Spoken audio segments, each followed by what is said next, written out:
बिस्मिल्लाहिर्रहमानिर्रहीम। उर्दू वज़ाइफ चैनल के प्यारे नाज़रीन, अस्सलामु अलैकुम।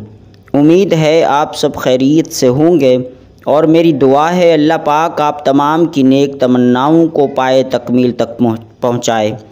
प्यारे दोस्तों, आज की मुख्तसर सी वीडियो में माह सफ़र मुज़फ़्फ़र का मुजरब अमल, अपने रोज़ी रोज़गार में बरकत का, अपने माल व दौलत में बरकत का, माल व दौलत की फरावानी के लिए और अपने बिज़नेस को मज़ीद तरक्की के लिए ये अमल है। और ये सूरत कौसर का मुजरब और पावरफुल और बरकत वाला अमल है। आगे बढ़ने से पहले छोटी सी गुजारिश करूँगा, जो दोस्त नए हैं वो हमारे चैनल को सब्सक्राइब कर लें। जज़ाकल्लाह।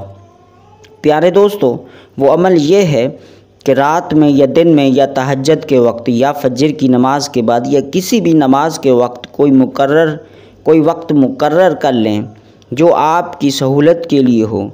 तो अव्वल व आखिर 11 बार दरूद इब्राहीमी पढ़कर 129 मरतबा 129 टाइम्स सूरत कौसर को रिसाइट करें।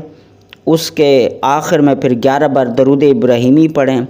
फिर उसके बाद आपने 3 तस्बीहां बिस्मिल्लाहिर्रहमानिर्रहीम की पढ़ेंगे। फिर उसके बाद अव्वल व आखिर एक बार दरूद पाक पढ़कर रब की बारगाह में अपने रोज़ी रोज़गार के लिए दुआ करें। अगर आप ये वजीफ़ा अपने बिज़नेस में मज़ीद तरक्की के लिए करना चाहते हैं तो फिर आप अपने बिज़नेस में तरक्की की दुआ करेंगे। अगर आप अपने माल व दौलत की फरावानी चाहते हैं तो फिर अपने माल व दौलत की फरावानी के लिए दुआ करेंगे। तो इंशाअल्लाह अल्लाह तबारक व तआला आपको सूरत कौसर और बिस्मिल्लाह शरीफ की बरक़ात, इनकी फ्यूज़ व बरक़ात अता फ़रमाएगा।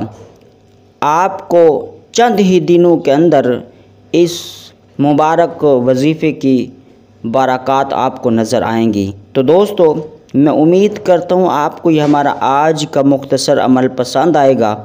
मिलते हैं एक नए टॉपिक के साथ। अस्सलामु अलैकुम व रहमतुल्लाहि व बरकातुहू।